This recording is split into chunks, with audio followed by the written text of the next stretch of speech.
helmet. It's beautiful.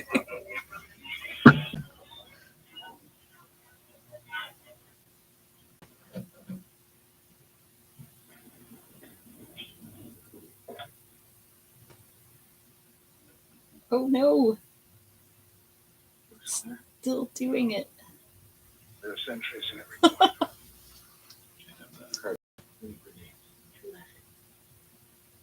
Grenades. A crude explosive device. No. Observe. And learn.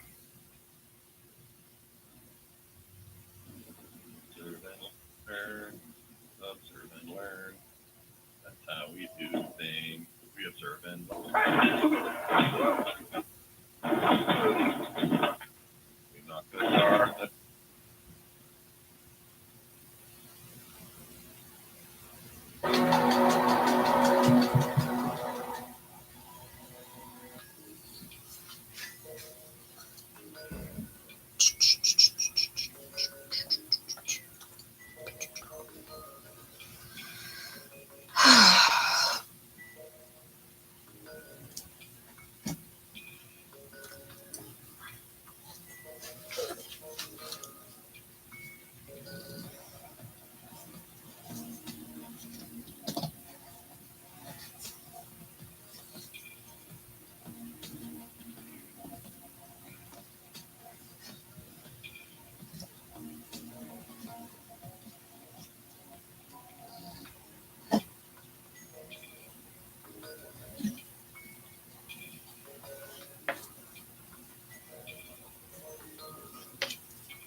I know this is incredibly boring to watch right now.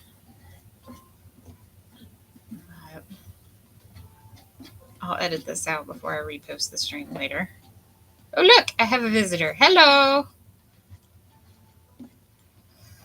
All I'm doing right now is I'm trying to get a bit of an experiment set up here. So I've got my slip, which is basically just, really wet clay. And which it's really, really useful. You use it for sticking stuff onto other stuff before it's fired. And I thought, wouldn't it be kind of cool if I could just take a little squirt bottle and squirt the slip on to where I want it instead of having to goop it. I don't know. Just seemed like it would make things more convenient. We'll see though. We'll see. So I'm just kind of shoving slip in my squirt bottle right now. But, we'll get going properly at like a quarter till, I think. So yeah, today I'm going to be throwing and trimming some mugs. I'll start with the trimming, mostly because I have the mugs sitting here that need the trimming.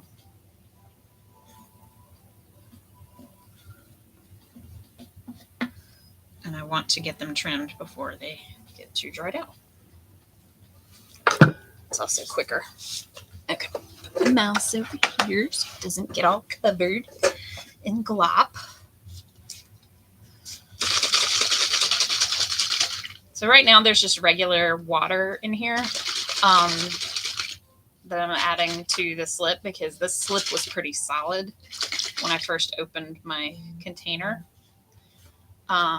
Ideally, I would put there's stuff called magic water that you can put into slip, and it really just it blends really well with the slip, and it just bonds really well with the clay particles and makes it a nice consistency. So ideally that's what I would have, but I don't have any of that right now, so I'm just using regular water. La-di-da. All right. Oh, for shame. The last person to use this wheel left it on.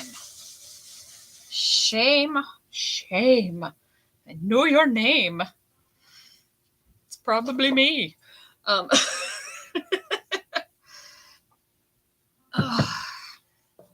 shame on me. All right.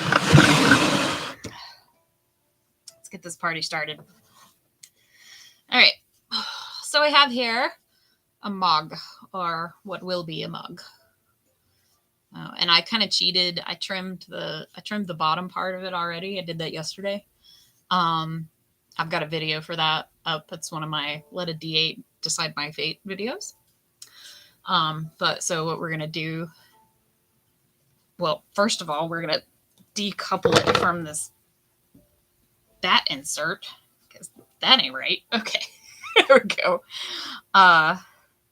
So what we're going to do is we're going to pull and add the handle to this guy. And then this one needs overall trimming because I was going to do that yesterday. I ran out of time, and then I was going to take it with me to the pottery studio last night, and I forgot. So here we are. All right. So in order to do that, these guys are made out of 182. Pull out my giant bag of 182 over here. Oh, good. Got some good sloppy wet globs of clay in here. That'll be nice.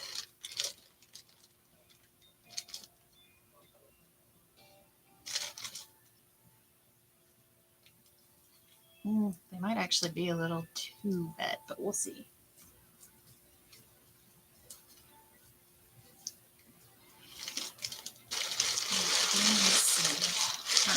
then we'll get another new blob over here for handle pulling. A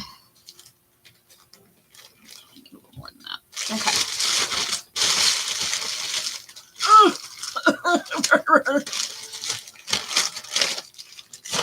Baby. Oh, I lost my person who was in here. Oh well.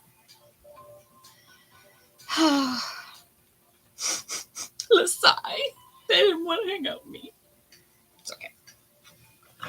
What I was doing is kind of boring. Ah! See, this is what you miss. It's what you miss. It's never a dull moment over here. It's always exciting.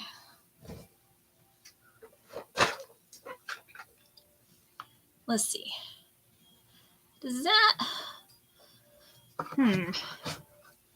Let's look at this, shall we? Ugh. Trying to see with my handle former. Does that look like it would outline about the right size and shape for that mug? I think it would, although I'm a little partial to these square ones for these mugs, I think. I like them. They're kind of cool looking to me. So I'm going to go with the square one. Oh, there's also this big oval thing. I don't know that I like the oval as much, though.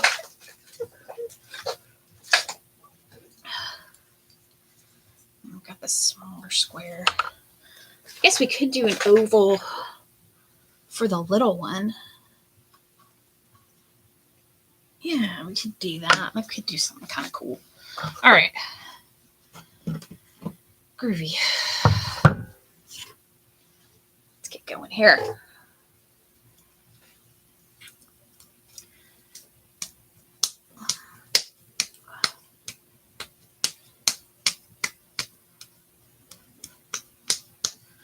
All right.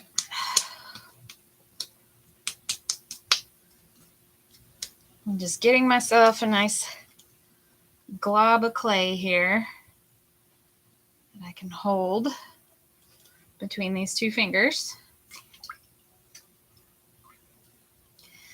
And now I'm just gonna work it down like you do.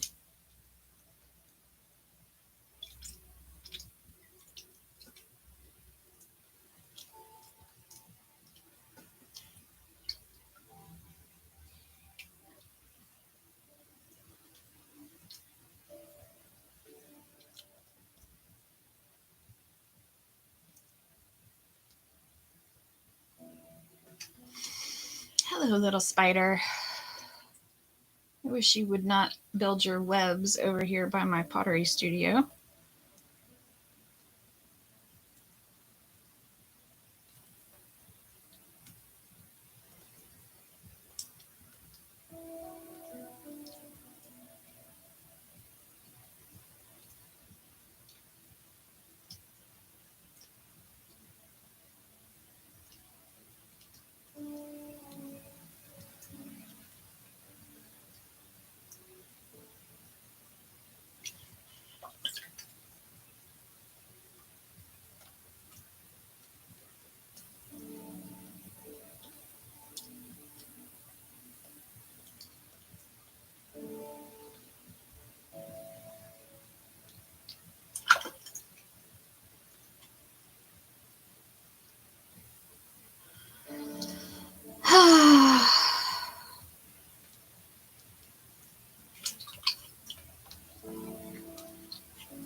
Since there's nobody in here, this is just kind of a meditative process right now.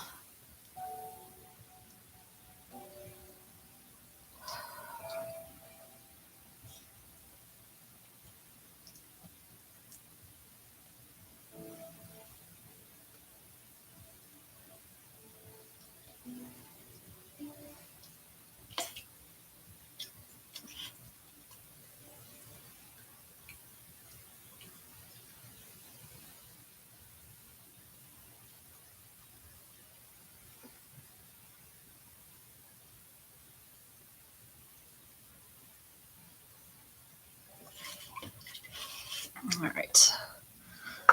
Let's see. It's long enough.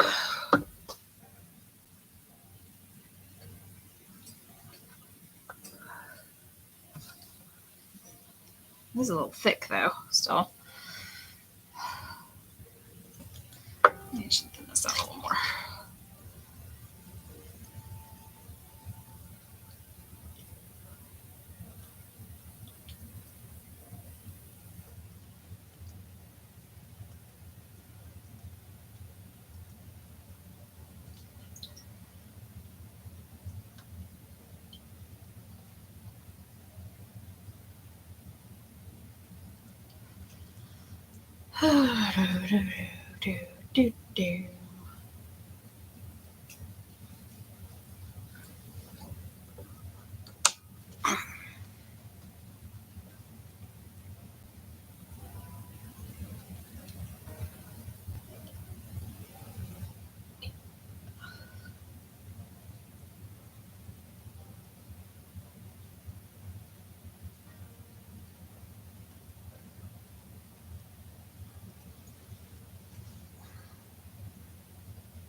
Come on. There you go. All right. One handle down. I think we want to pull at least 3 more, probably.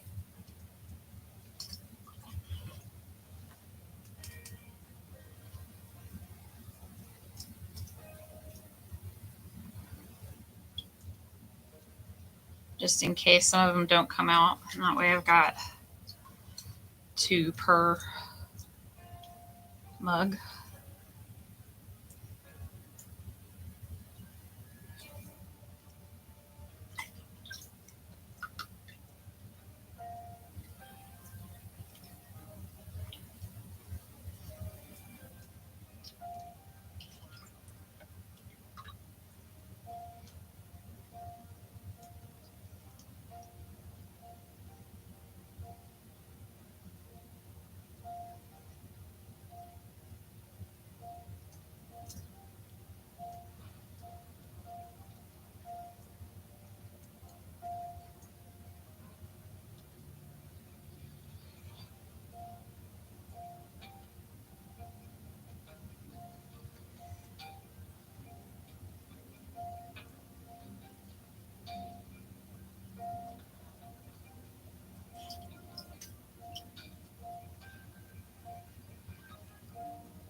Okay.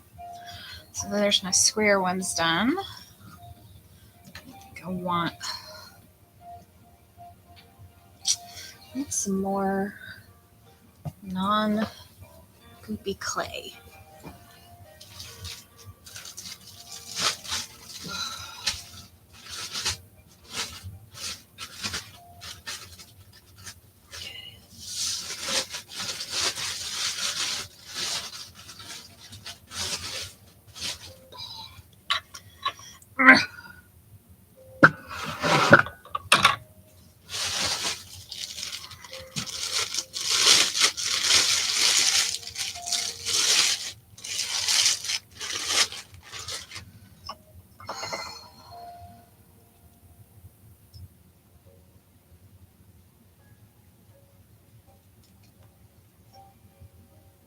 sometimes some things are just an exercise in persistence.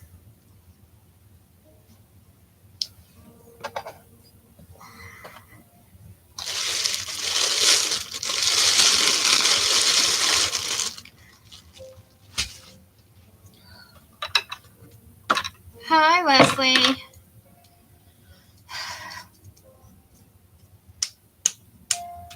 You are the first person to come in and say hi. So, hi.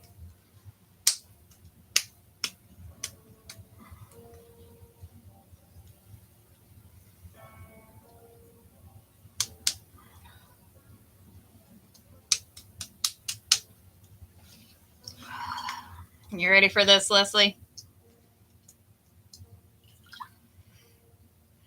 Nope. You didn't miss anything. Just me kind of setting up. I think most people are still in Adventure Club. But yep, you got here just in time for the dirty parts. I mean, I guess technically it's kind of all the dirty parts because like pottery's messy, you know. But yeah.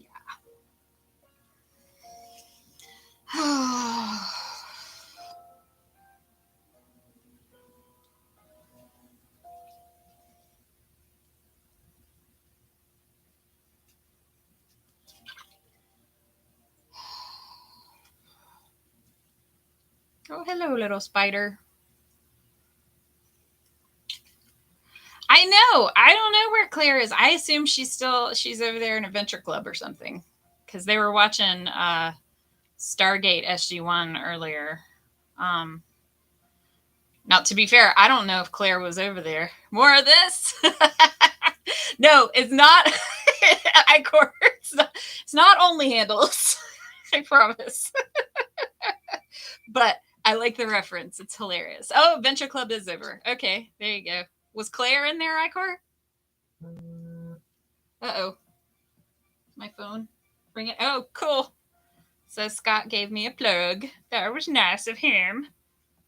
Don't think so. Okay, so yeah, I don't know. Claire ran off to go do something else, I guess. She can watch this on the replay. If that so suits her.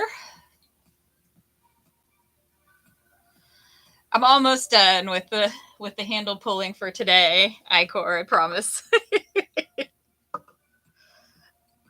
And then I'll get onto some more interesting things. Like, you know, attaching the handles and throwing some clay. There we go. Bloop.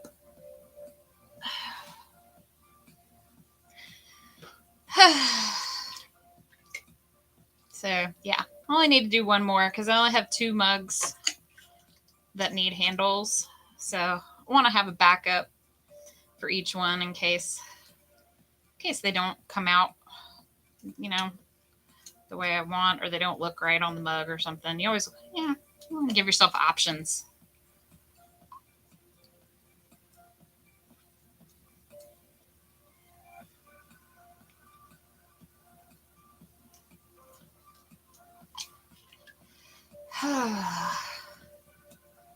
So yeah, TMS was fun today.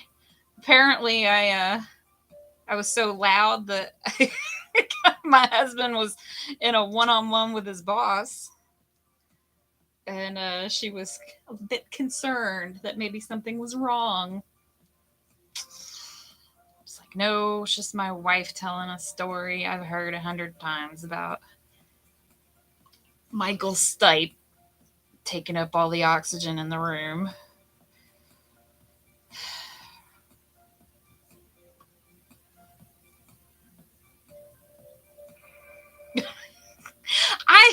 I was so fed up that day. I don't even know where that gumption came from.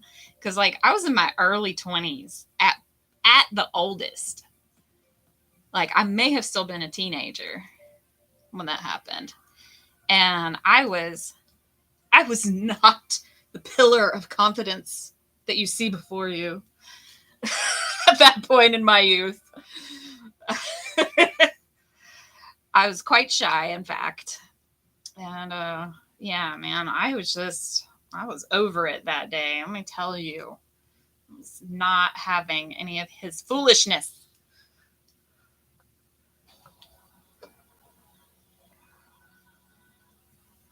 I think I probably was in my 20s because at that point I was probably already working at the bistro, which is why I had just zero tolerance for his rubbish. Okay. There's our handles pulled. All done. All done with the handles. Yay. Okay. Let's go. Let's do this. All right. So, first thing we got to do is clean off the bat. But the second thing, back to the rated PG portion. That's true.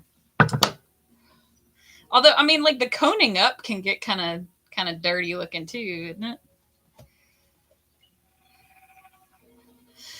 Right, Leslie? Well, that's the thing, is that like,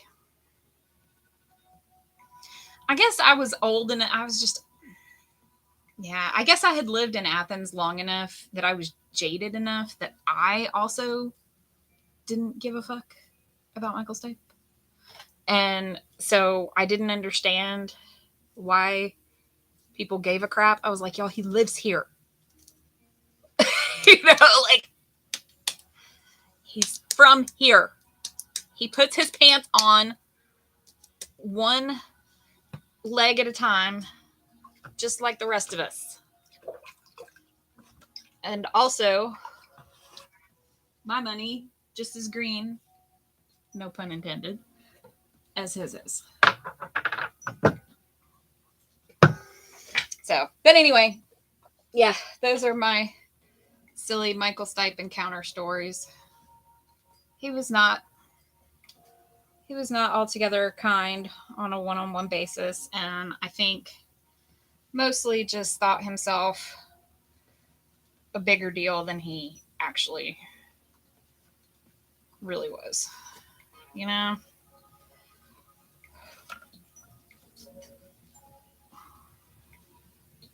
All right. There's some little spank on the bottom. I don't know if you can hear that, but that's a nice leather hard sound from our piece here, which is a good sign that it is at a good stage to trim it. So, well, that bit of clay is now useless. Let's see. Well, you hear what you want to hear, Icor. I'm just saying. Just saying.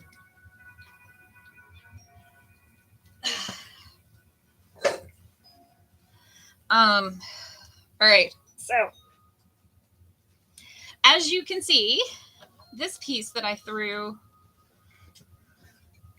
some time ago. I don't know, was it last week? I don't even remember. Anyway, this piece I threw, you can see that the rim is kind of uneven on it, which I think is actually kind of cool. You know, gives it kind of a little unique flair. Makes it a little more artsy. But the problem with that is that it makes it a little more difficult to trim. But it's all going to be fine. It's fine. It's going to be fine. So what I'm going to do is I'm going to take some clay and I'm going to make it. I mean, I don't know, Leslie, because I'm a weirdo and I don't like melons. Like I have tried. I'm from the South, so like I have tried. Believe me, like watermelons are like a big deal down here. I want to like melons. I really do, because they're in every freaking fruit salad ever, because they're big and they're cheap and they're, easy to throw into a fruit salad. But then I just freaking everything tastes like melon. And especially cantaloupe. It's just, I can't. It's gross. I don't like it. I mean, if you like it, great. I'm envious of you, because I really don't.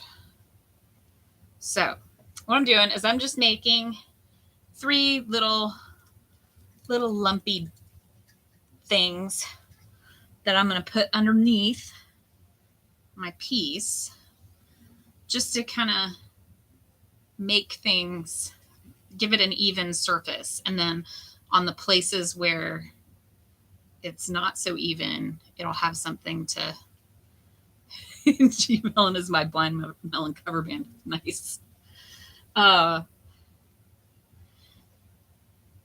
yeah, it'll have a nice even surface, so that even in these places where it's not so even, it'll just lean into the clay rather than rocking back and forth like this.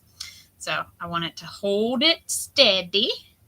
Now the question is it level right now? Because if it's level right now, what I can do is I can just center it as is, and then just schmirk the lugs in where they are. And be done with it. If it's not level, then I'm going to have to use the lugs to get myself level. So without further ado here, there we are. It's my little, I have a phone app. It is pretty level. All right. Cool. Your street name is Cantaloupe. I just, my dad used to love cantaloupe, and it's just icky. I don't enjoy it. So, all right. So with that being said, I'm going to go ahead and center this guy. And I'm pretty sure I've gone through this process on a live before, so I won't bore y'all too much with how it works, but basically I'm just trying to get the center of the bottom in the center of the wheel, so that when I trim it,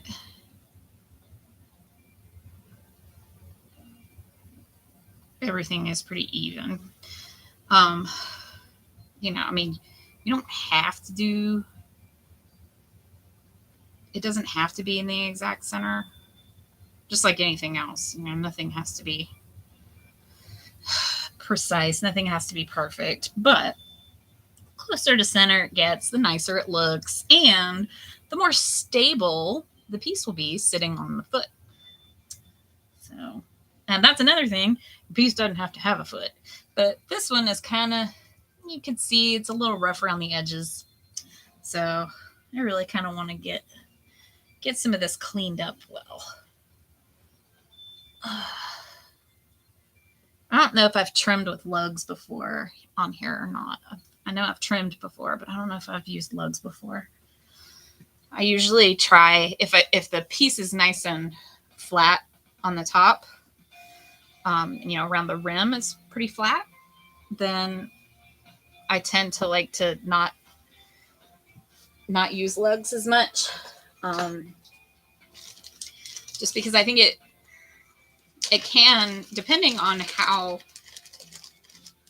leather hard your piece is,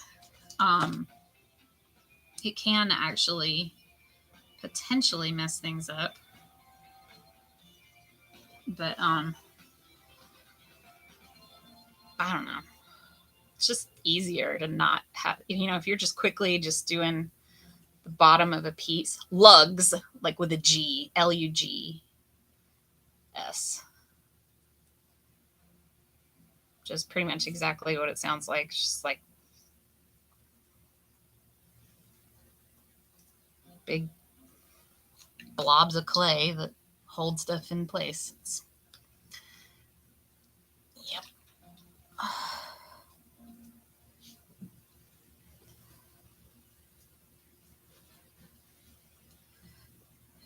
Y'all,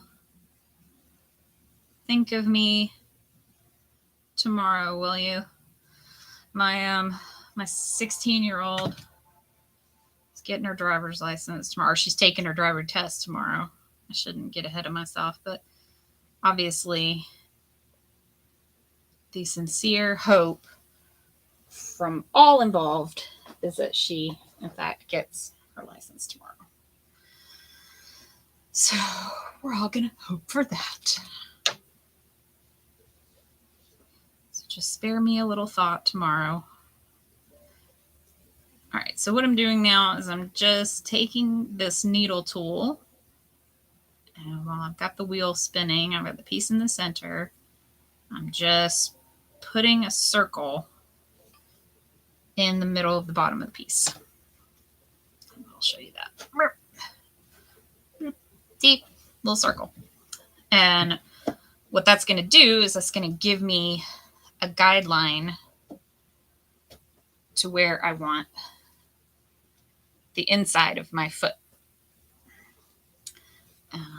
Now I'm going to do another small circle just outside of that. And that'll be the outside of my foot. You don't have to do this. This is a completely optional, like up to your preference kind of a step. But I really enjoy it because it just gives me something visual. It's almost like if you're drawing or making art or something, and you're one of those people who, when you draw, you sketch and put guidelines in first. It's kind of like that. It just gives me a framework to work within so that I know roughly how much clay I'm trimming off and where I should stop.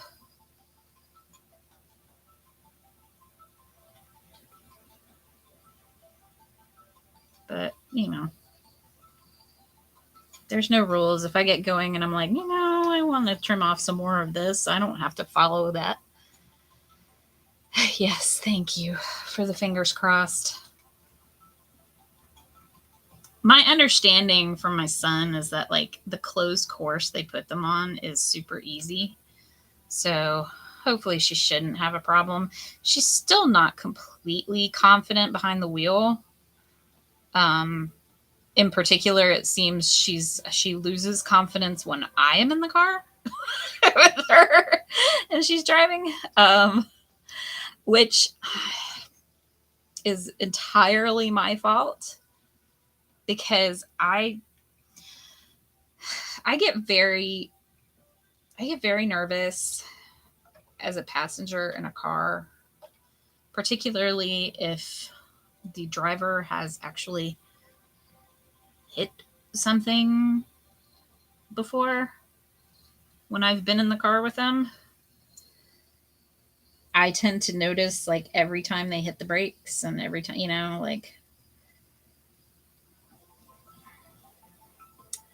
so it's just like involuntary. I can't help but like make a, little gaspy sounds and oh my God and stuff like that. And that ticks up her anxiety and makes her less confident, which I totally understand. But her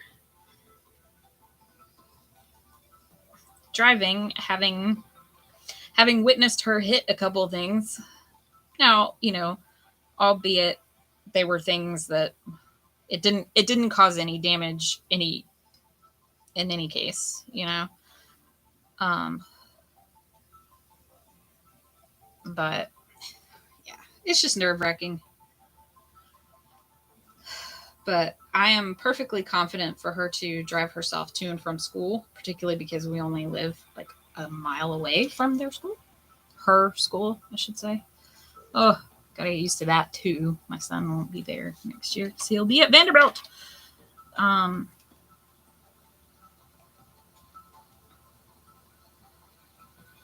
But yeah. Yeah. See, this is like, I don't know if you can see the little shavings, little trimmings of, look at that. Look at how perfect. It's like, see, this is why I need to set it up so it's like more over here, or maybe do like a picture in picture or something where you guys can see like from like a POV and this. I don't know. I'll figure something out. But it's really satisfying. Trimming is a really, really satisfying process when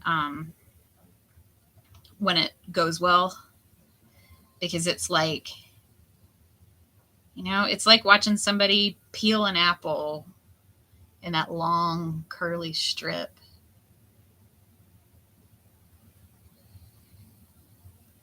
Yeah, see, I was kind of similar, Icor. Like, I wasn't driving in traffic until, I was 15 and had my learner's permit and all that.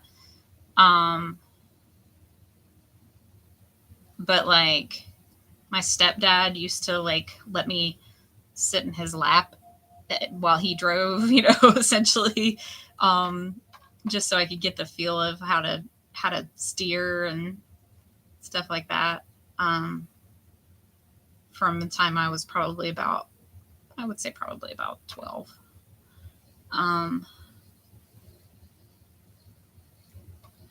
And I learned to drive a stick also, so like that was a thing my dad was just a huge stickler about. And I always thought I was going to be also a stickler about that. But unless you're driving a sports car or something, or like, like an old vintage car, it's totally okay to not know how to drive a stick now. I didn't think that was ever going to be the case, but it is, Yeah, right. I think it's a dad daughtery kind of thing to like sit on his lap and steer. My actual dad never did that, but my actual dad taught me to drive a stick. So there you go. But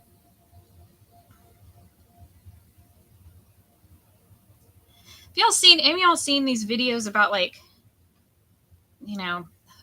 boomers, or like, I don't know if they're boomers or just kind of like older Gen X people, but it's like the Karen portion of Gen X, where they're like making fun of Gen Z and like how they don't know how to dial a rotary phone, and they don't know how to mail a letter, and they don't know how to write a check, stuff like that. And I'm like, yeah, because they don't freaking have to, because who does that anymore? Like, guess what? You don't know how to operate a telegraph machine. You know why? Because you don't need to. Like, if I'd said to you, hey, Susan, go send send somebody a telegram, would you know how to do it? No, of course not. They don't know how to operate a fax machine either, because it's an anachronism. Like, we don't need that skill anymore. It's done. And so like, that's kind of how I feel like manual transmissions are kind of going that direction, as I say, with the exception of like sports cars. Like, if you have like a fancy sports car, like most people I know that are like really into cars and stuff like that are really also really into like, shifting and all of that. And they at least they might have like, I don't know if they call it a semi-automatic because that makes it sound like a gun, but like, they have the kind of transmission that like they can still shift, but like they don't have a clutch or something, like there's cars like that. But yeah, right, exactly. Like, I mean, I have friends that know how to milk a cow. Don't get me wrong, but and goats for that matter, because they, you know, actually live on a farm with actual goats that have to be milked. But yeah, most of us don't. Yeah, that's what I mean, like clutchless shifting. Yeah. So I think it's fine. Like I say, I used to think that I would end up being a stickler about it like my dad is, just because I kind of always felt like it was a bit, I don't know, it was a cool skill to have, and you know, it allowed me more options as far as cars that I could drive, you know. And I don't know, I always kind of felt like it would probably be something that was important to me for my kids to learn, but you know, changed my mind, partly because I no longer have a vehicle that they can learn to drive a stick on. I would have to go over the old folks home and borrow my dad's car, I guess. I don't know. Like if I wanted to teach them. But all right. I think enough is as good as a feast with this guy. Let's see. Let me get this a little deeper here. I've gotten in a bad habit lately of like having like almost a little dome on the bottom of my pieces. So I'm not getting them trimmed well enough towards the center of the piece. Notice how I'm like avoiding saying that it has a nipple, because that's what I wanted to say there. And then I just said it anyway.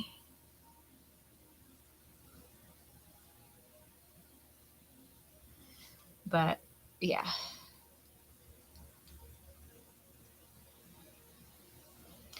See, yeah, I've never driven a car like that. You know, where you could shift while you're driving, but didn't have a clutch like that. It was always kind of weird. I'm like, how does the car know? How does that transmission work? Like, you know, just from an engineering standpoint, it's kind of cool. It's like, huh, wonder how that works. I'd be interested to like, I would watch like a how does that work kind of video about that. Speaking of cars, y'all, there's this really cool, I wish I knew her name. But she's on TikTok, and she's in the UK, and she is like taking really, really old Beetles. I mean, and like rusted out junkyard level Beetles, and then restoring them and rebuilding them and like completely reupholstering the entire thing. And like they all have a theme, and they've got this beautiful like floral upholstery or whatever. Oh my God. It's amazing looking. It's amazing. It's so satisfying to watch her do this and like restore this car. And like I think her husband works on the engine and stuff, and she does all the upholstery and the metalworking and stuff like that. It's badass though. It is so cool. And I think there's like they're giving away one of them in like a huge contest, but you know, they sell them, but obviously there's only ever going to be like 5 of them, you know, because they take forever and they're one of a kind kind of thing. So all right, here we go. So there's the bottom. See? Oh, okay. There. Now, sits nicely. It doesn't rock. Not going to spill. Cool. All right. So now is the part where I decide where to put the handle. I think I'm going to put it right here because you guys can't really see this. Maybe you can. If I hold it just right, you can kind of see there's like just a little bit of a wart right there, like a little bump on the clay. So yeah, I'm probably gonna put the handle right there. Let's check on our handles. They still feel a little gooey.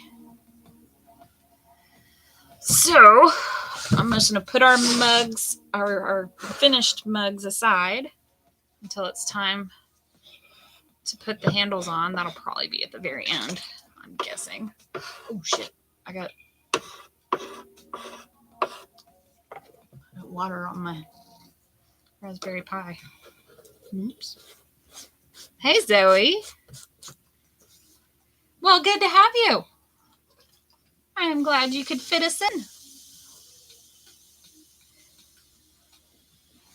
That's pretty much what I'm doing too. This is between work, food, and chores. In my head, I wanted to say wood, fork, and something. I don't even know. Okay. Let's see how much this little piece weighs.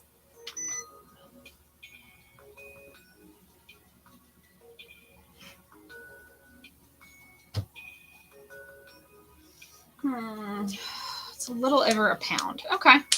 I can make a decent mug out of a little over a pound of clay. Let's do it. Let's go for it.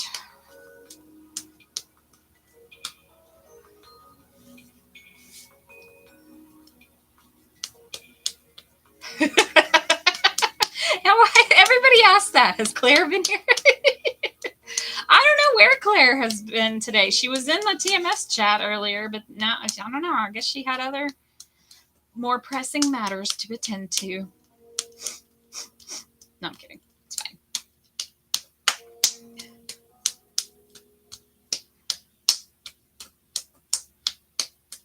All the interesting words. Yeah, no, I pulled the handles earlier. Icor logged on, was like, it's only handles, which I thought was pretty funny. It's like OnlyFans, but only handles because it's the dirty part. But yeah, she missed that. Sorry, Claire. But y'all are here. No, it doesn't have a nipple, Leslie. That's what I was saying, is I was proud that I made it not have a nipple. Because I've been a little bad about leaving a nipple on the bottom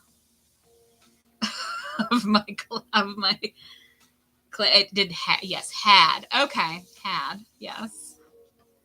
That I will. Yeah, we were talking about melons and nipples and all kinds of good stuff. All right. I was having a problem yesterday. We're going to see if it's still a problem today or if I've learned my lesson. Y'all ready? All right.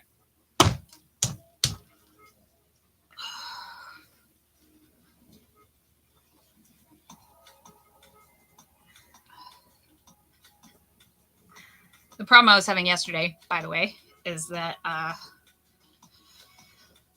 I'd be in the middle of centering and the clay would just pull right off the bat. It's really annoying.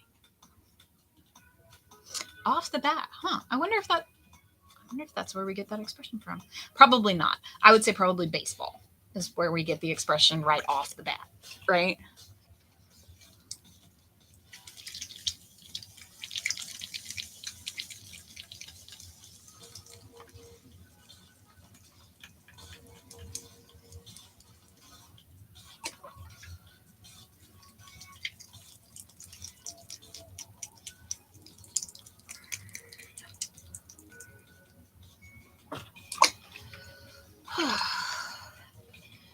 Hungry. Yeah, I got some bad news today. I found out my H1CA thing, my blood sugar is high.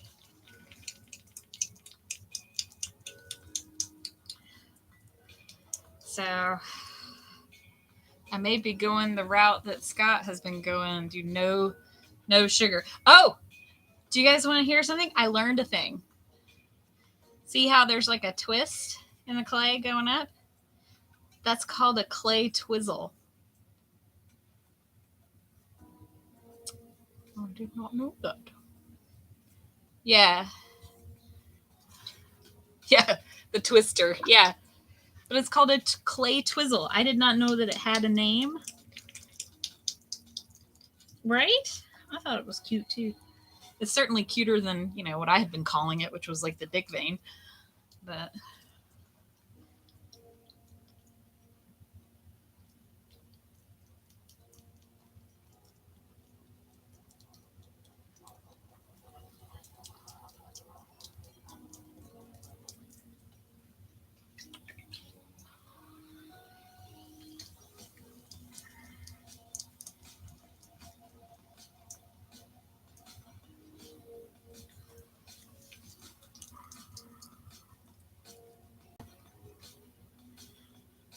this is the part that I wish I could get better at quicker. Because either it goes really well and you get a nice piece, or you end up fighting with it the whole time.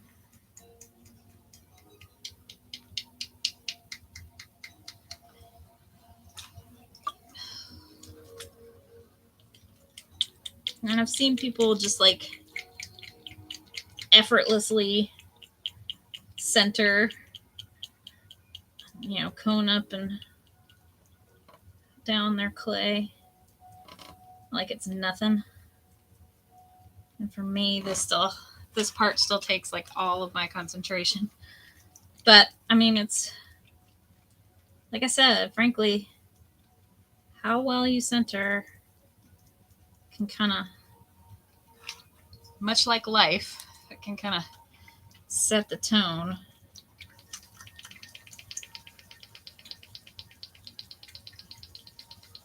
For all the rest of it, all the rest of the process.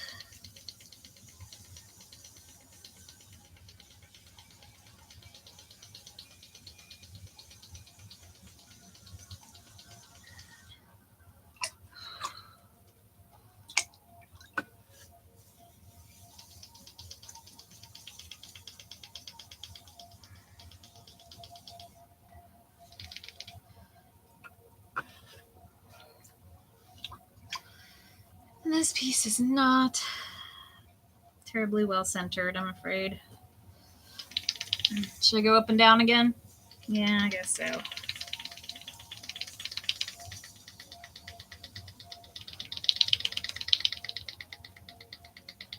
Sorry for that noise. That noise is the moisture from the clay that's on the bat hitting this little, see how there's this divot in my bat over here? That is what causes that. This is like the part where I can, you know, I can lift the middle of my bat out. In theory, I can do that. But so yeah, so there's like a little notch there. And so when I'm leaning up against it and there's there's a bunch of clay trapped in there, it makes that sound.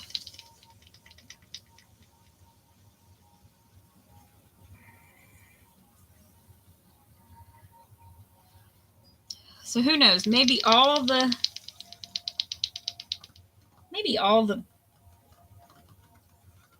naughty sounding noises that we think of as naughty are really just, you know, completely different things. You know how like in Foley work, like it's never, you know, a guy getting punched in the face and like his jaw breaking or something is like celery, you know, like people who do sound effects stuff.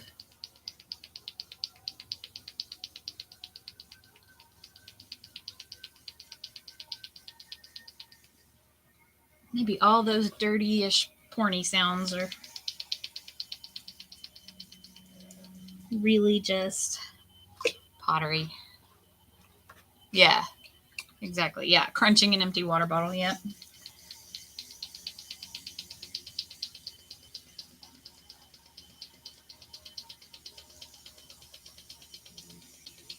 Okay. I think that's better. Let's see. How wide are we? Do I have... Oh. Do you have measurements on you? No. Only height, huh? Okay. Fine.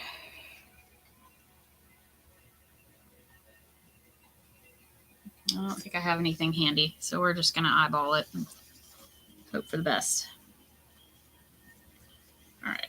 So I'm going to go ahead and drop this hole. Hi, sweetie. Won't be able to drive Julia for dad's. Okay. Thank you for letting me know, sweetie.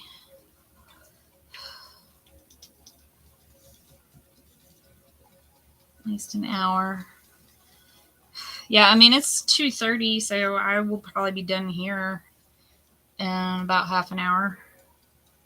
But then, of course, I have to clean up. But that should only take me like 10 minutes. I don't think I have a meeting after that. No, I don't. I don't have any meetings today.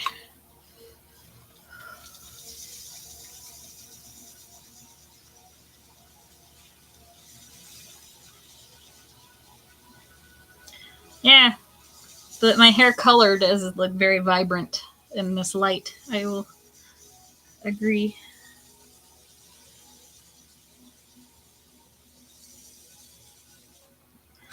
Okay.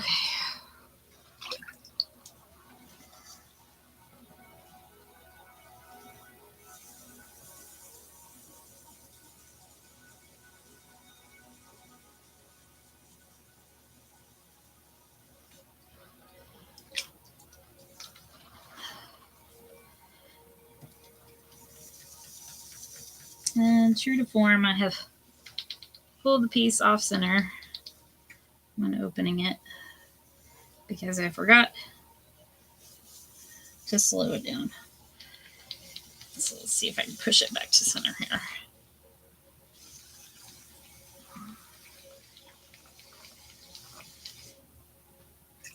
Yeah, it's okay.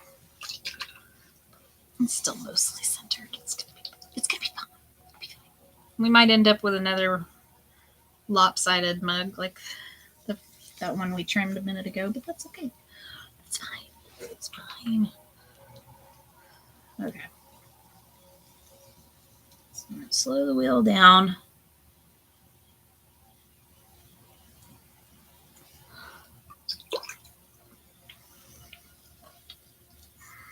And just opening up the sides a little bit here. The problem I keep running into is I need to cut my nails since my fingernails keep getting into the bottom.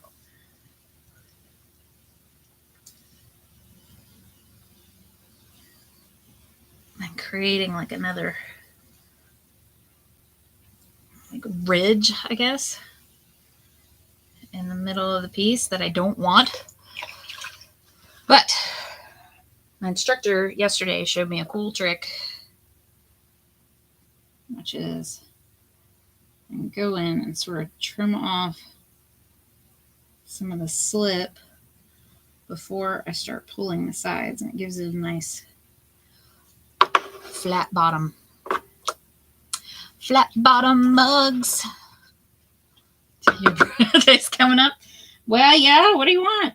You want a bowl? You want a mug? What you want? You want something crocheted and soft and cuddly? You want a puppet? What do you? You gotta give me something to work with here, Leslie.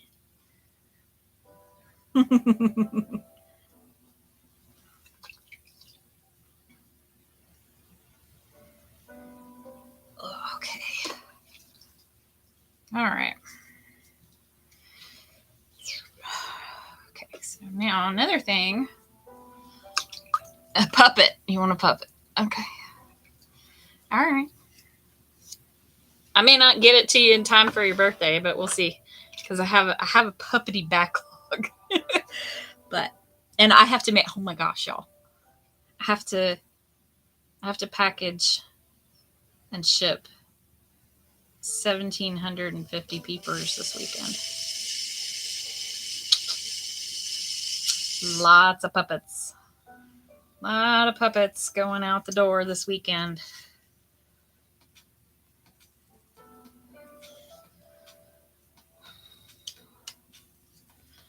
September 2nd. Okay. All right. All right. I'll see what I can do.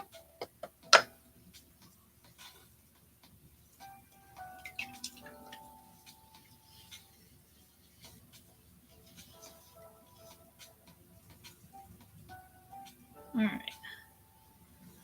Now I'm pulling. I'm doing my first pull here.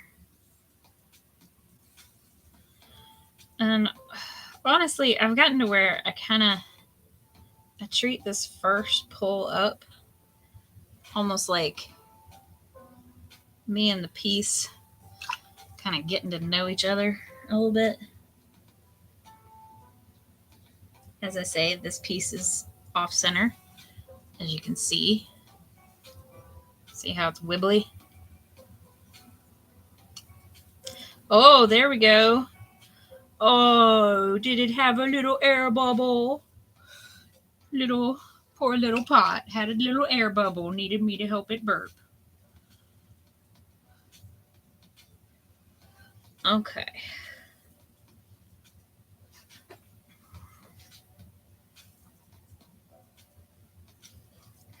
So yeah, that's kind of why I do these first pull or two with my fingers instead of the sponge, because I'm just kind of trying to get to know the clay a little bit.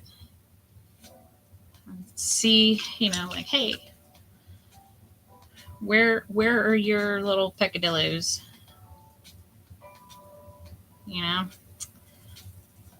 Where's this clay's problem spots gonna be? And I like to feel those out with my fingers before going in with a sponge.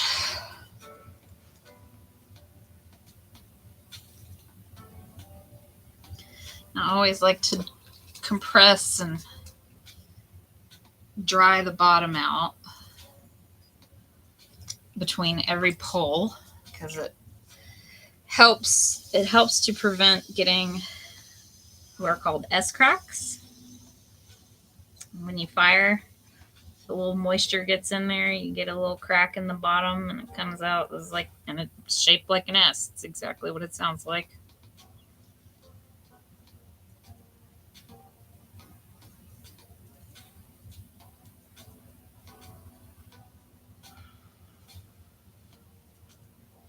Is that anywhere near as satisfying to what I haven't watched many of my pottery videos back, if I'm being honest. Like, I've watched the time lapse ones because those are fun, but like, is it like as half as satisfying as I think it is? Like, I watch a lot of potters videos, and just like watching them pull the lump of clay up, I don't know, that's something about that. Is that what it looks like when I do it?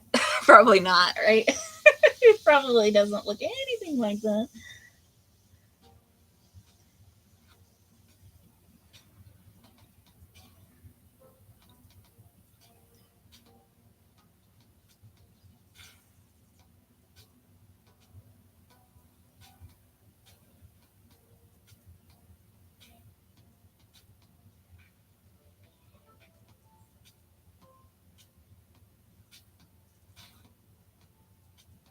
Oh, I see you've got another little problem spot there, my friend. All right. ASMR. But that's like, okay. So me not being a big ASMR person, is it visual as well as sound? Is it like anything that's like kind of in some kind of media form that you can consume that like is satisfying in some way? Or because I always thought it was just sound.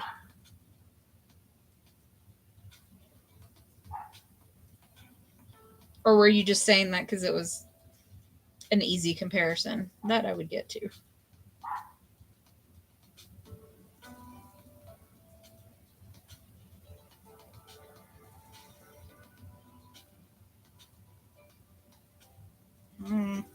You got some bubbles, my friend. Why do you have the bubbles?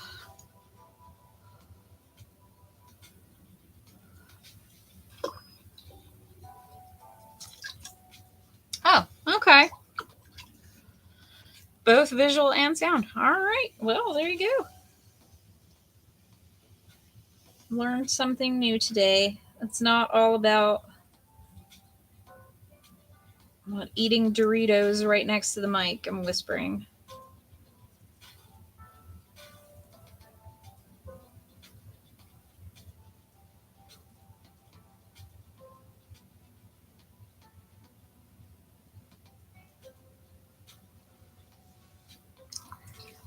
This guy's getting some decent height. I'm kind of excited about that. And the neck of it is a little... Once again, it's too bad Claire isn't here. Anybody want to guess what this is for? Yeah, I don't like the whispering. Whispering creeps me out. Like, this is more information than y'all need, but like, I have told Chuck before, I'm like, no, the whispering doesn't do it for me. Like, the whispering is going to have the opposite. It's scary and creepy.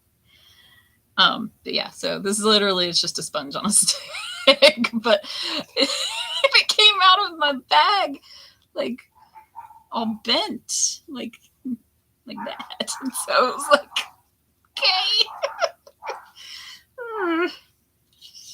Also, it's a telescoping thing, so it gets longer. But it's really handy to have a little thing like this. If you throw something that's skinnier than what you can get your hand into. Right? Yeah. It telescopes. Mm-hmm. Yeah. It's fun. All right. But we actually need this guy to come back out, because if he's going to become a mug, it does. It gives it, because like I can kind of flatten it against the bottom, and then it can get into the little crevices that have formed underneath there. So I'm just going to trim off some of this slip here. Let's see where, here, I'll show you where my rib is right there. This is called a rib. Where my rib is where I really want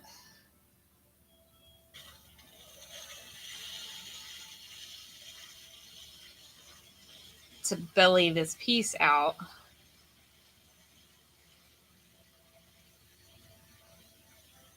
So I'm going to sacrifice a little bit of height, because, you know, I mean, I have the amount of clay that I have. This observation brought to you by the Tautology Club. So, you know, if you make something fatter, that's not going to be as tall. Right? That's just kind of how physics works.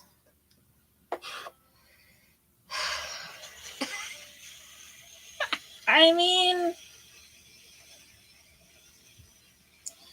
I see, Leslie, I see your face palm there, but honestly, I mean, in this context, even it's correct. I mean, it does give it better access. Oh, hello. Apparently, the dogs are going crazy over Chloe's being in the basement. Oh, for crying out loud. So they're outside now, but I have to run back up because I'm in the middle of a meeting and I have to make everybody pause. I'm sorry. Ugh. Apparently, Chuck was in the middle of a meeting and the dogs started barking and freaking out because I'm in the basement. So, and he had to pause his meeting in order to come down here and let the dogs out and deal with all that mess, which is obnoxious and could be perceived as unprofessional, but at this point I kind of feel like most professionals kind of, you know, post-COVID, we get it, you know, like it's like, okay, yeah, people are working from home, there's a dog, you got to go let out the dog. Like this is a thing in life that happens. It's not a huge deal, but it also is embarrassing and anxiety inducing when it happens, so that sucks.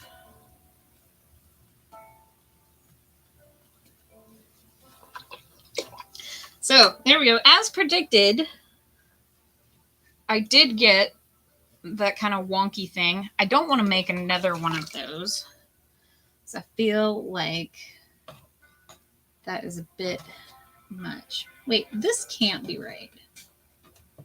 This cannot possibly be the correct height. Can it? I guess it could. Close. Okay.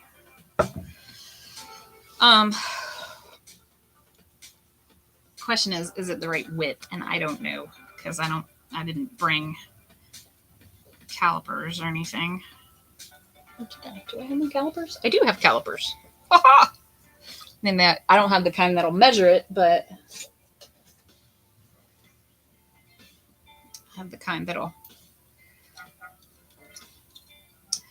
So what I'm going for today, Leslie, is a consistent size and shape. Chuck and I have a project that we're working on that we need to make 20 mugs. And they don't need to all be exactly the same, which is why I'm going to be throwing a few unlucky people are going to get ones that I threw. I'm kidding. They're going to be very sturdy. They just might not be as aesthetically attractive as the ones that he threw. But I'm actually, I'm going to be honest, I'm a little concerned about this bubble I'm feeling in here. I feel like maybe I need to get rid of that. But yeah, so what I'm going for is a consistent size and shape. So that's why I have this little doohickey here. Like this has been set to the height that we want to get for our mugs. We also want them to be a consistent width, but I don't have a ruler. So I'm just gonna run with it. And if this one doesn't turn out to be big enough, it's okay. I practiced. I put a bump in it. I put a blump in it, y'all. I don't know what that means, but I did it. Okay. It basically, I mean, it's not a real word. I just made it up. But basically what that means is I touched it in a way that I wasn't supposed to. And it made the clay go bloomp. All right. So what I want to do, so I'm going to take my little needle tool.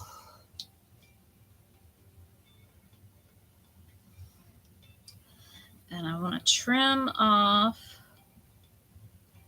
just enough so that it is even. I think I got more than that.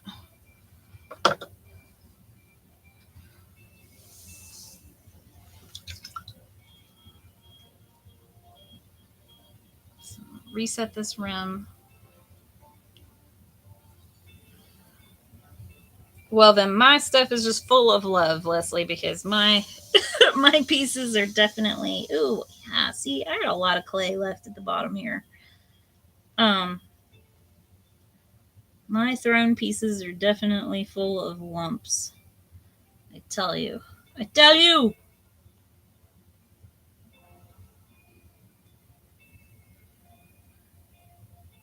Sorry, I just realized that is an inside reference that is outside this group. So, if you guys have ever seen Zach and Mary Make a Porno. The right? I mean, shoot, I've never seen like so much joy. Like, oh my god. I was that just that made me so happy. And it makes me happy to think about, that sitting on her kitchen counter and she'll smile whenever she sees it, It just that yep, love it. Love it. I'm like Danny Rojas. I like to give away joy for free. But yeah, the I tell you reference that I just made a couple minutes ago was like it's from Zach and Mary Make a Porno. It's the guy that owns the coffee shop that Seth Rogen and what is the dude's name? The dude that played Daryl on The Office worked there. And so anyway, the boss man was like a bad caricature of a mean Indian person. And so he would berate them while they were at work and he would say, I tell you. So now that's like a meme, or a household meme for my household, as we say, I tell you.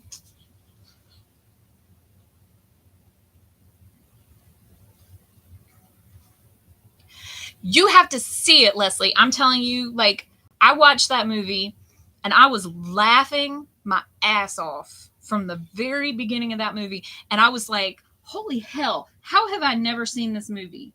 Like I saw it over 10 years ago and I felt that way. So your assignment, young lady, you gotta go watch Zach and Mary Make a Porno. It is funny shit. It is so good. It's real dirty. Don't watch it with children anywhere near you. I wouldn't even watch it with my children because they would be horrified to be in the same zip code as me while watching that movie. Oh my god, it's so good, so good. It's wonderful. I love it. It's all just I know. Oh well, for hell, you'll watch it as soon as Scott watches Parasite. You know what? I don't think he's ever going to at this point because if he watches it, then that entire joke just like goes away, So, like, I'm sure he wants to see it. I have no doubt that he wants to watch the movie, but like,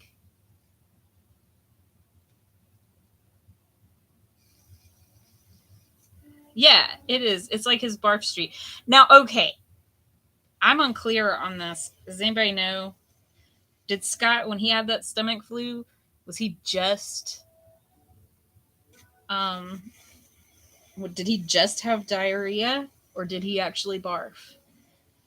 When I listened to him talking about it, it was always a little bit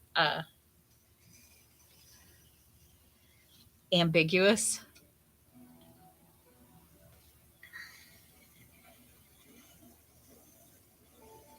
I guess I should have asked him. He said he didn't puke. Okay. Well, good for him, because I agree with him about the puking, man. I hate it. It's awful. Puking is horrible. It's not good. I say this as a woman who has had 2 children.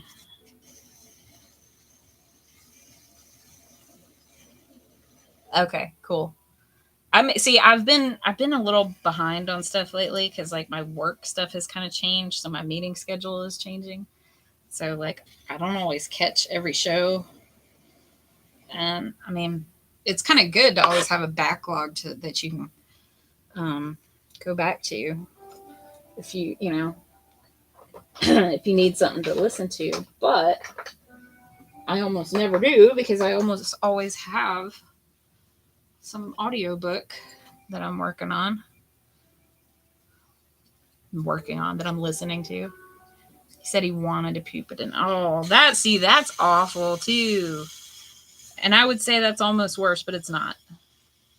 Because actually puking is for people like us, people like me, and apparently Scott.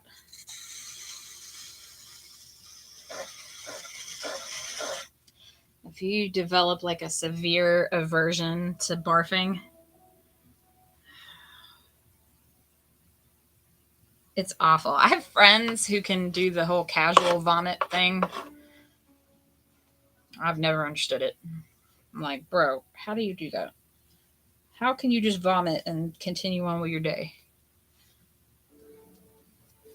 Like, to me, that's like throwing up is like the end of the world has happened. And I am consuming nothing but 7-Up and ginger ale and oh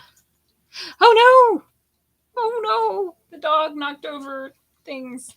Oh God, go take care of that. Sorry to hear that. One day I'm gonna get not so distracted by this. I'm gonna make more than one piece on a stream. 7-Up and soda crack. Yeah, exactly. Like maybe some Jello. Jello's okay. Helps keep you hydrated.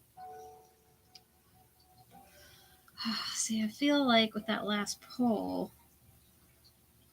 I feel like you became uneven again. Oh well. All right. So here's our mug. I know Brian's getting ready to go live with Coverville any minute now. And I definitely don't want to step on Coverville's toes because that's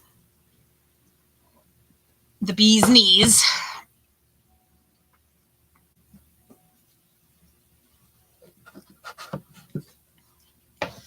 But I'm going to finish these mugs, darn it, because I said I was going to. So that's what I'm going to do.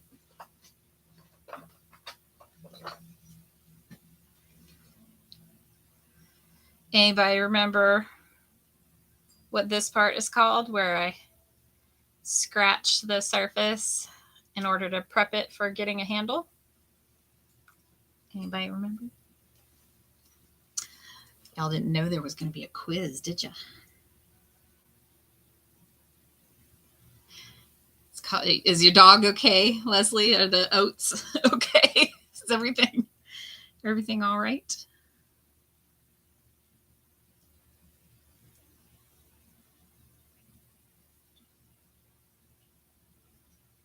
So this process is called slipping and scoring. So what I do is I just rough up the surface. I take this little wire broom here and I score the surface of my piece that I want to adhere something to. And then I get to something. Yeah, they're still a little goopy, but I think they'll be all right for our purposes here. Okay.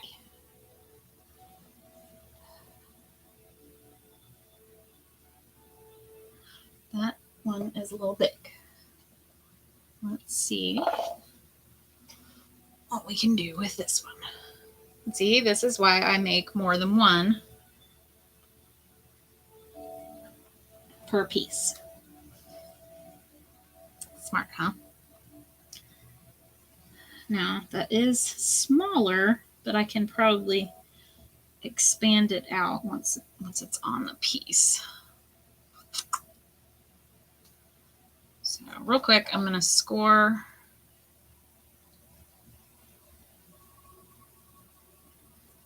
the parts of this piece that are going to get attached also.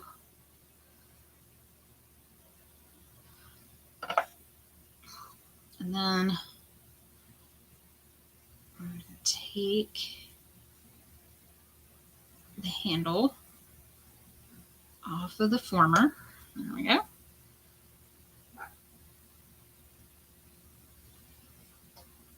And now I'm just going to stick it on here.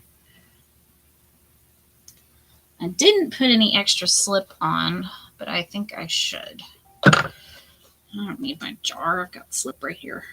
It's fine. It's fine. It's all fine. That's what me and my friend Denise, who I met at the pottery studio, we say that all the time about projects we're working on or whatever. We do something that's like kind of weird, maybe a little not according to Hoyle, you know. And so we always just go, it's fine, it's fine, it's gonna be fine. This is fine. And in her case, it usually is. Man, she makes she does a lot of hand building, so less, you know, more sculptural, less functional, and just gorgeous. Gorgeous, gorgeous. Denise, I've said this 100 times. Denise is goals, and her work is just beautiful. I love it. Love it so much. Yeah. So being around her gives me ideas. This is why it's cool if you have a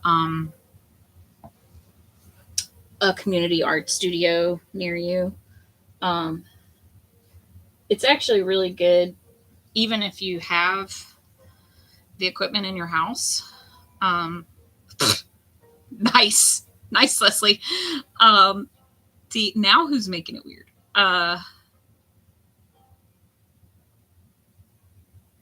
Even if you have the equipment, as clearly I do, because I have a wheel and whatnot. I mean, I don't have a kiln, so there's that. But even if you have all of the equipment and stuff and you just do this at home, there is something to be said for the community aspect of community art school, because you can get some really, really cool ideas from the people around you that you might never have gotten otherwise, you know? And not to mention like techniques and things that I've learned from the people that I have in class.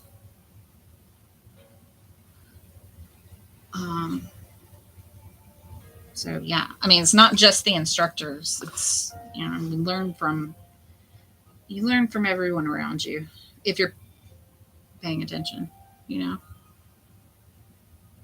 And some people, I don't know if they, you know, I mean, they might just be quietly observing, but you know, some people come to class and they don't engage as much, they don't chit chat as much, and that's okay too. You know, whatever floats your boat, I say.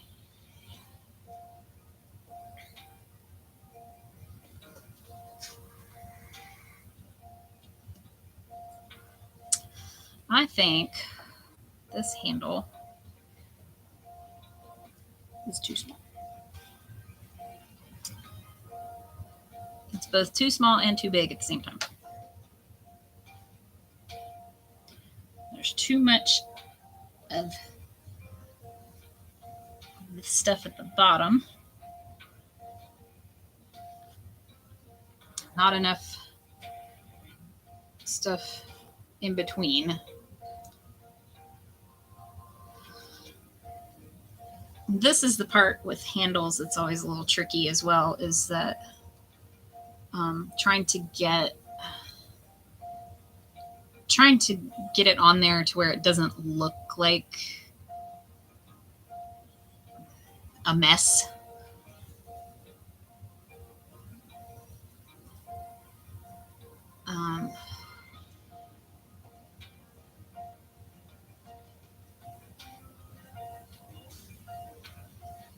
So just kind of have to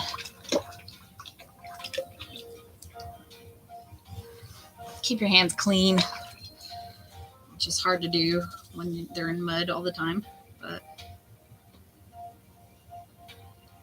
you know, the cleaner your hands are when you do this kind of blending work, the better, because you'll get less what I call clay boogers.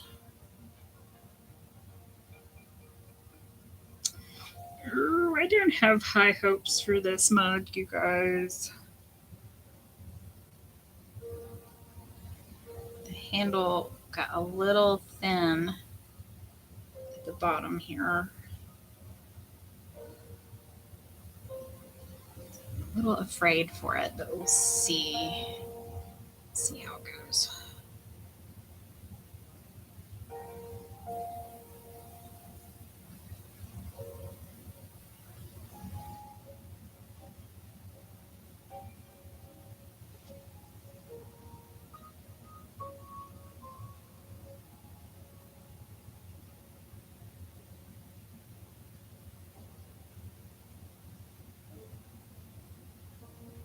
Especially with this type of clay body. This clay body is a 182.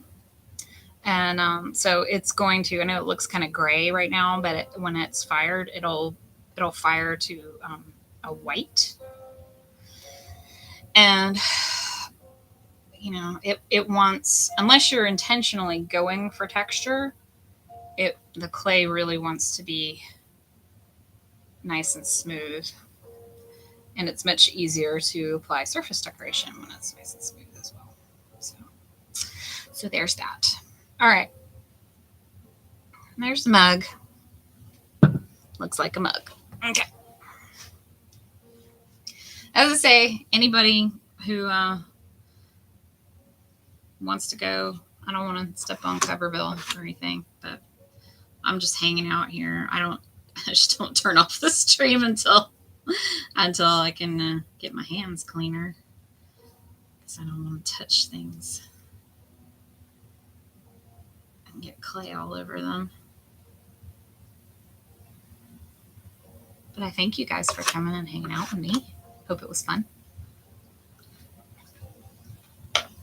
One of these days, I'm going to get better and faster at throwing to where I can throw more than one piece in a stream without the stream lasting 3 hours. It's not there right now, I guess. I mean, I have done. I've thrown like 4 or 5 pieces before at class. I don't know. Maybe it's the interacting with the stream and, you know, kind of narrating and talking through what I'm doing is making me a little distracted, a little less focused. Here, how does that look? Does that look all right? Looks like I cut the side of that handle off too much, is what it looks like. Oh, yeah.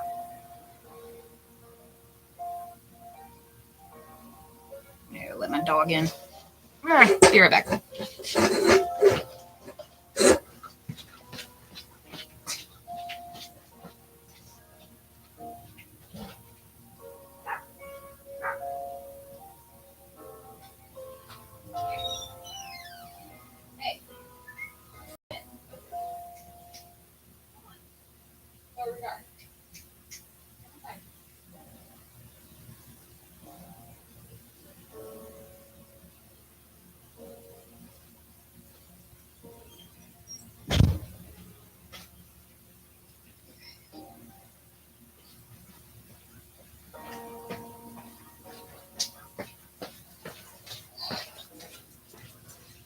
Oof. Okay. Yes, that's all true. Yes, we are all a damn distracting bunch of freaks. It's true. But, you know, I don't know. I like it better like this. Even if it takes me more time to do a thing, it's more fun when you're hanging out with your people, I think.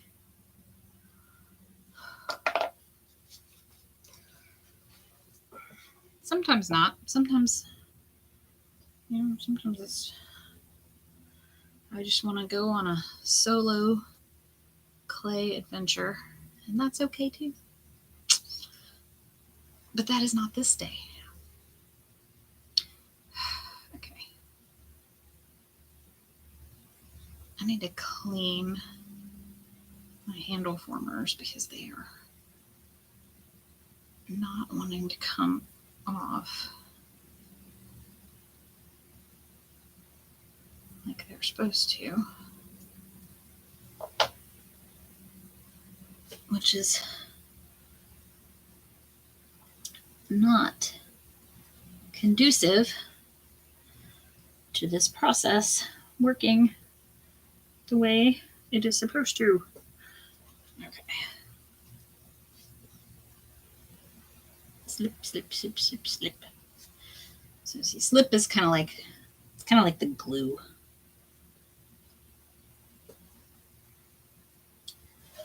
Slip. What's cool is you produce it every time. Every time you trim, every time you throw, you make more slip. So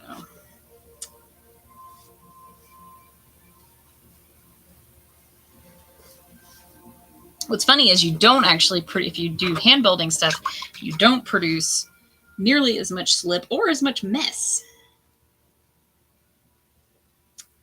And so my friend Denise, who I was talking about earlier, who does mainly hand building and sculptural things, she often has to sit with pieces of dried clay and like chop them up really fine.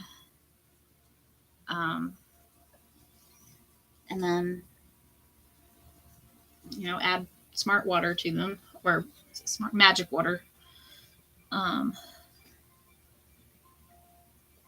make her own slip.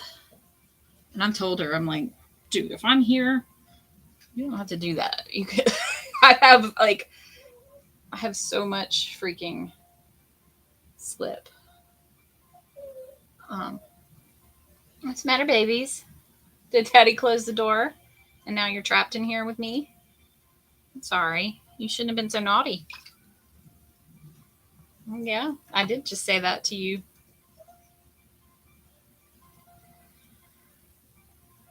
Yep, I know. Little doggo making himself heard.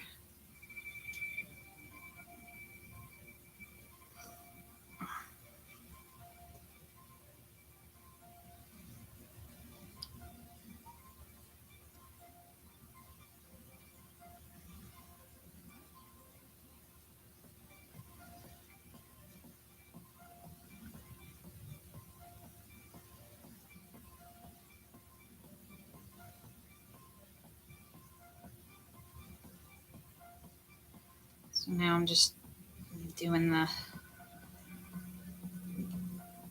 disappearing blending here. I'm trying to make it so it looks like the handle was always part of it.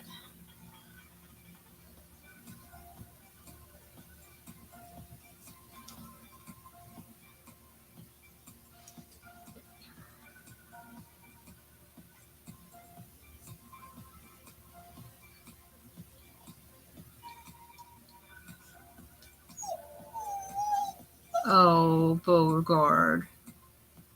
I know, it's so sad, isn't it?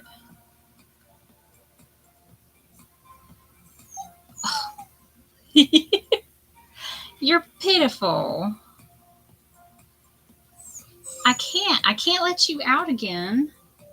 You'll just go bother Daddy. He's in his meeting.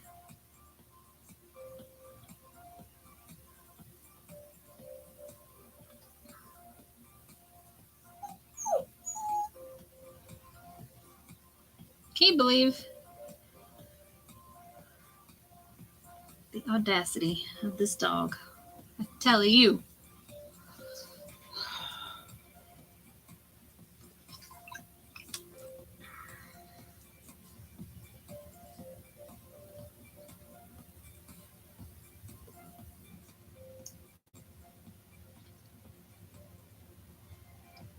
This handle got kind of smirked on the inside. I'm blaming the fact that the handle former wasn't properly cleaned before I did that, before I put stuff on it, and so it left a little bit of a mess on the inside of my handle. There we go. Looks like a big old elephant ear. All right. So I'm going to leave that alone for a little bit. Let it sit. I'll put it in my damp box so that it doesn't dry too quickly. Because especially when you have stuff that's in like the leather hard stage, I know it's a big handle. It's a little bigger. But it's okay. It'll be okay. Right? It's fine. It's fine.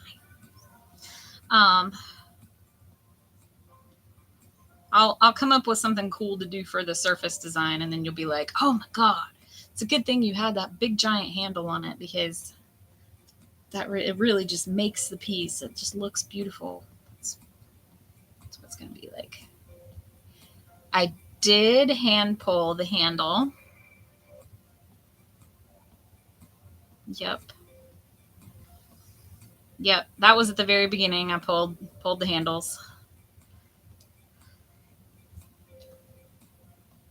Next time I'll use an extruder, so that way that part of the process will go quicker. But I keep saying I'm done with this and I'm going to put it down and leave it alone, don't I? I said that, didn't I? Didn't I say that?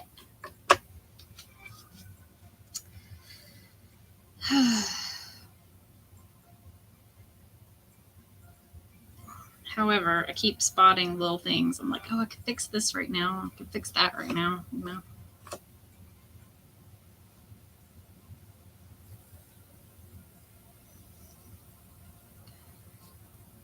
This is why art and, really any kind of creative thing is so... That's why I love it. I don't know about other people, but it's really good for me. Because it gives me a place where I can just sit and mess with it and make it until I either mess it up beyond all recovery or I make it as beautiful as I think it can possibly be. And sometimes I do neither, and I do, okay, this is good enough. But anyway, as I was saying, the danger with a piece like this where it's like really properly leather hard, when I attach a brand new handle, is that this is gonna dry now, and this part is already it's already dried a bunch. So if the really wet part dries too quickly, then it can pop off from the piece that was already dried. Does that make any sense? So it's kind of a tricky thing. All right, here we go. Here's our mugs that we made today. Well, that we trimmed today anyway. And then here's the one that I threw anew today. Does the slow dry help it melt? Yes. Mm-hmm. Yeah, because like the particles of the clay, you want them to dry at a similar pace, so that way they will continue to adhere to each other. Because if one thing dries quicker than another, or if it shrinks more, which is why, like when you do things like mixing different clay bodies, you have to be really careful that you check the shrinkage rate on them, because if they don't have a similar shrinkage rate, then when the piece dries and all the molecules of clay get closer together, because there's no longer water there that's holding them together as that moisture gets removed from the piece. If that happens at too fast a rate and you've moved you've used rather two different types of clay, then that can cause serious problems. That can cause cracking and, or things just like popping off, stuff like that. So you have to make sure that if you're using like a white clay and then a darker clay mixed in, to kind of get contrast, you can do that, but just make sure you check the rate of shrinkage that you typically get. I think with like 182, it's about 10%. So everything I throw is going to end up being 6 to 10% smaller than what it is when I throw it.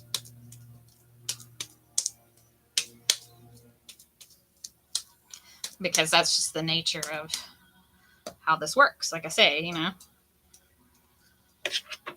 the molecules of the clay are coming together and solidifying together while the moisture is being removed. And so if there's not water in between those molecules, it shrinks down.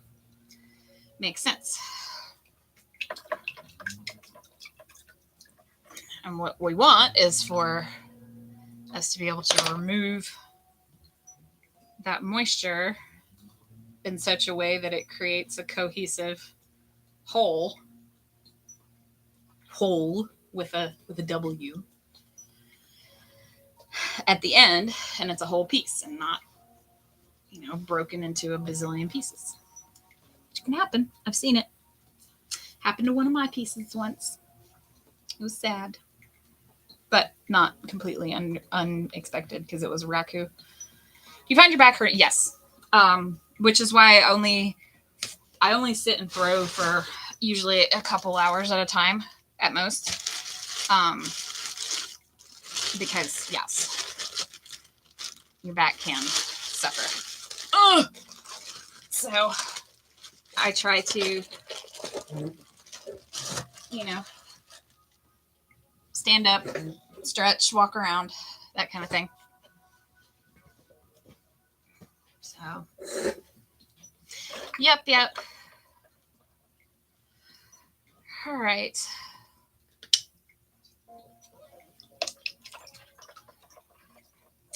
Well, as I say, y'all are welcome to stick around, but I'm just going to be cleaning my tools and cleaning up my space and things. Standing throwing table is a thing. Yes, and in fact, the table that this wheel is on, not the surrounding table, but the actual stand that the wheel itself is on, we can extend the legs and you can use it standing. In fact, my pottery instructor over at the community school almost exclusively uses the wheel that is set up for either a really tall person or a short person standing. She is a short person standing, so she uses the standing wheel. She likes throwing that way because she feels like she can get kind of her whole body into it better than if she's on a stool. But different types of clay do dry at different rates, yes. Also, like bigger pieces of clay. Bigger pieces of clay will dry much slower. So sometimes you'll see potters take a torch to their pieces. Like if they're throwing something really big, they'll take a torch to the walls of it, and that is to kind of help it along drying so that the moisture doesn't cause the walls to collapse. Because you can imagine, right? If you got something really big, but it's all made out of clay and it's just wibbly and it's just, and it's really still damp, then yeah, like you put too much weight in there, it's going to collapse. It's not going to be able to hold its own weight.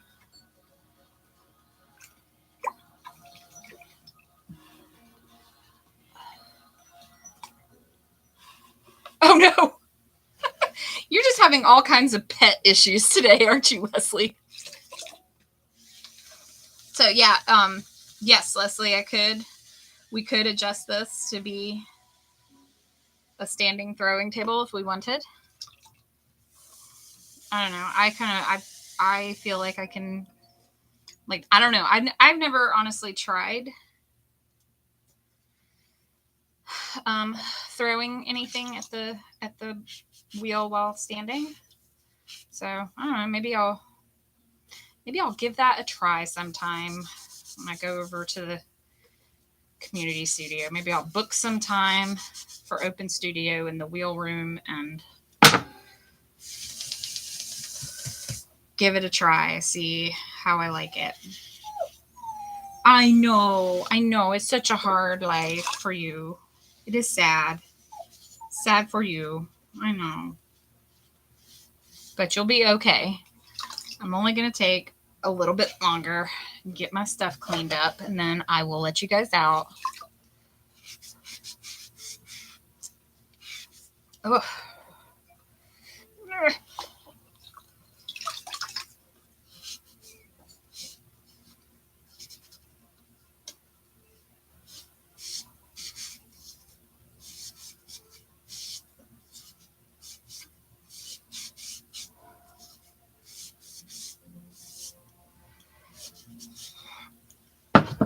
The bats are the biggest thing. I have to make sure I get nice and cleaned up.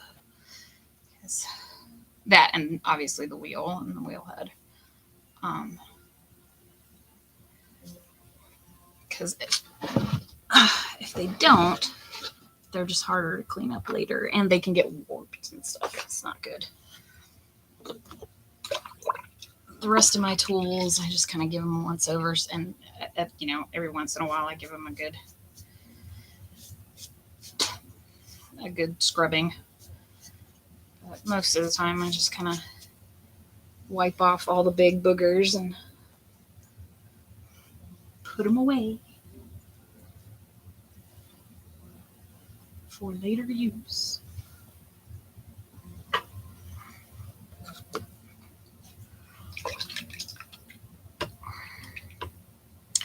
Well, this is one thing that I wish I had learned earlier when it comes to throwing. A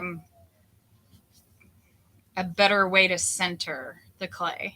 Like, a really good methodology for centering, because I feel like it took me a really long time to get that. And the pieces I was making, it showed, right? Like my pieces were never properly centered, never properly balanced. So yeah, like you could tell they weren't good. And, I wasn't worried about that so much, but it was starting to frustrate me that Chuck was making these amazingly gorgeous pieces, and I was still just like struggling to make something that looked moderately like an ashtray. And it was because I didn't get how to center the clay. And some people, that just comes easy for them, like Chuck, for example. He was able to freaking throw a really nice little small bowl type of thing in his first class. I attribute that to the fact that he's got, he's got big, strong hands, like the rock biter in Never Ending Story. But yeah, but I just didn't. And our first instructor, he's a very nice man, and he's very knowledgeable, particularly about raku, like the raku firing process, and glazes and chemical reactions and whatnot there. But his style of instruction just didn't really jive with my learning style. So I wasn't getting it. It was just something I just was not getting. And so I finally I'm just hopping around from instructor to instructor. And I did a hand building class because like I knew I was having to have surgery, and I was nervous that I wouldn't be able to like, throw my weight behind the clay properly after I had surgery. So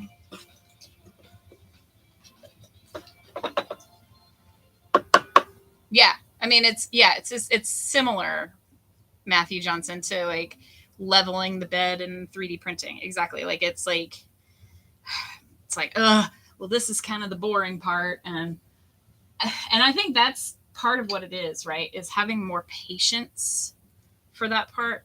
Because again, if you watch pottery influencers, people who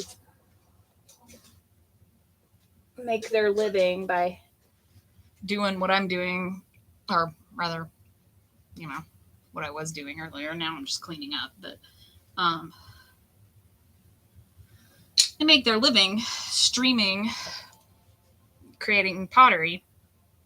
When you watch them do it, they just like, they throw a piece of clay on the wheel head, and then they're just like,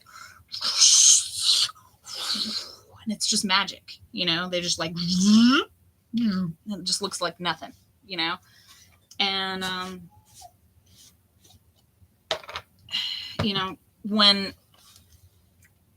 when I center, it's a much slower, much more aware, and not aware, but like I don't yet have the muscle memory to be able to do it without thinking. And so therefore I put a lot of mindfulness into my centering, which is appropriate for my level of skill. Well, I didn't know that I wasn't supposed to that I wasn't supposed to worry about how long it was taking me to center a piece of clay, right? That I could take my time with it and really work at it, get it centered. I did not really I heard somebody use the expression, you don't want to overwork the clay. So I was like really worried about that. And so I would cone up and smoosh back down, and cone up and smoosh back down. And then I'd be like, okay, well, I guess this is as good as it's getting. I'll just go forward with this.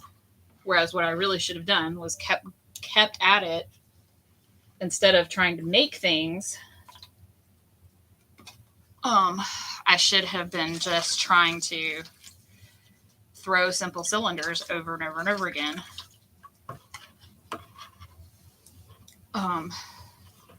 And then just cut them in half and learn what I could learn from them, and then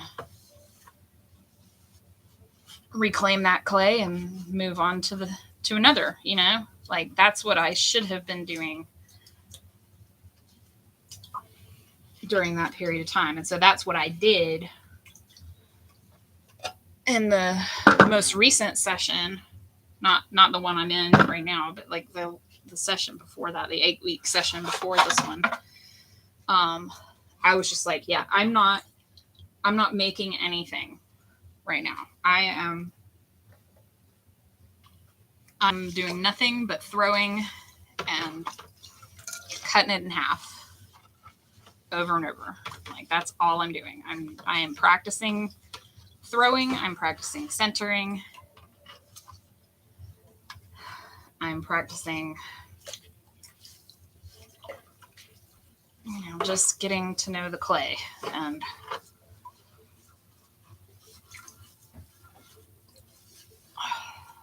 so, yeah, that was a really long way to answer that question. But I'm glad you asked it because it was fun to kind of think through. Yeah, so I think, honestly, I think the thing I wish I had learned earlier on was that it was okay to take my time with centering, and that I didn't need to be worried about making a thing so much as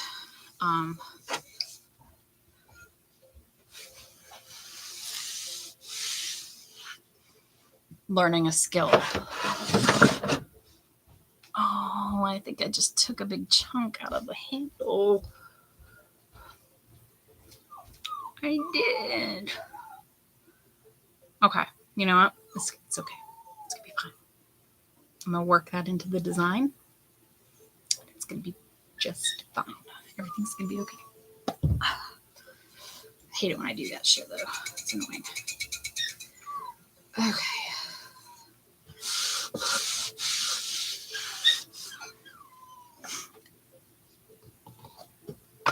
But yeah, I mean, I can imagine like with the 3D printing thing that it's like, it's like super annoying that you have to spend so much time like sitting there and leveling the thing. And it's like, oh, this is the boring part. I want it to start making a thing because it's going to take forever anyway, you know? Well,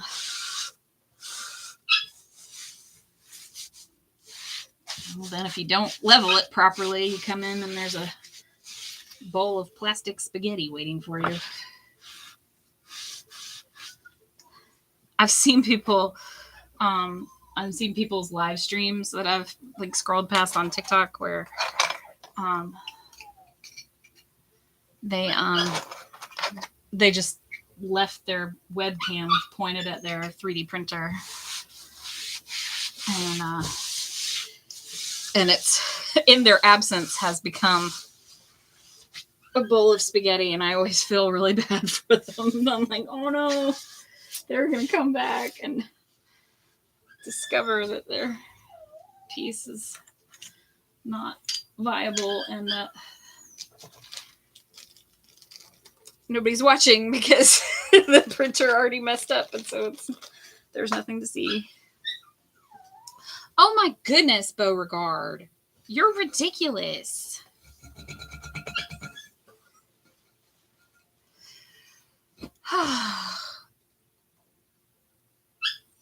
It is a category of art tool. The plastic spaghetti. All right, you guys.